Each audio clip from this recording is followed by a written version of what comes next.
বাংলাদেশ জাতীয়তাবাদী ছাত্রদল বর্তমান সাবেক নেতৃবৃন্দ, আজকের প্রোগ্রামের সম্মানিত অতিথিবৃন্দ, বাংলাদেশ জাতীয়তাবাদী দল বিএনপির মানবর স্থায়ী কমিটির সদস্য,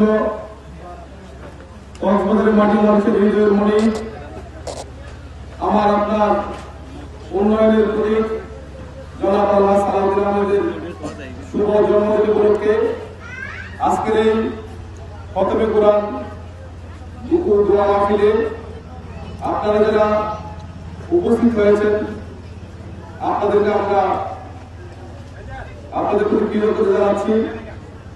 আজকে যেহেতু এটা কোনো রাজনৈতিক প্রোগ্রাম নয়, এখানে রাজনৈতিক বক্তব্য না দেওয়াটাই সুন্দর। আমরা শুধু আজকে দুহাত তুলে পরম করুণাময় আল্লাহর দরবারে শুকরিয়া আদায় করব এবং আমাদের প্রিয় নেতার জন্য দীর্ঘায়ু কামনা ও সুস্থতা কামনা করব।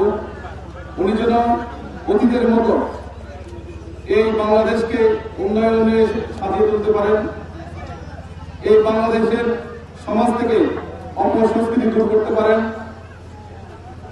এই বাংলার জমিন যেন ইসলামের জমিন হয়, এই বাংলার জমিন যেন ইসলামের ছায়াতলে এসে আমরা সবাই থাকতে পারি, এই বাংলার মাটিকে যেন আল্লাহ দ্বীনের জন্য কবুল করেন এবং আমাদের প্রিয় নেতা জনাব আল্লাহ সালাউদ্দিন আহমেদের হাত ধরে যেন এই কক্সবাজার বৃহত্তর চট্টগ্রাম উন্নয়নের সৌরভে ফুটিয়ে তুলতে পারে, সেই কামনা আমরা করব।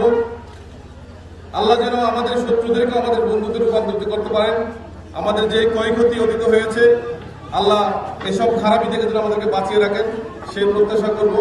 আমি আবারও আমার প্রাণপ্রিয় সম্মানিত আলেমগণকে শ্রদ্ধার সাথে সম্মান কৃতজ্ঞতা জানাচ্ছি। আপনারা এখানে কষ্ট করে আসছেন, আপনাদের কাছে আমাদের কৃতজ্ঞতার সীমা নেই। আপনারা বর্তমান অতীতের মতো ভবিষ্যৎ আমাদের পাশে থাকবেন, সেই প্রত্যাশা থাকবে এবং পরিশেষে আবারও অত্র এলাকার মুরব্বী এবং আলমদের কাছে প্রিয় নেতার জন্য দোয়া প্রার্থনা করে আমার সংক্ষিপ্ত আলোচনা শেষ করছি।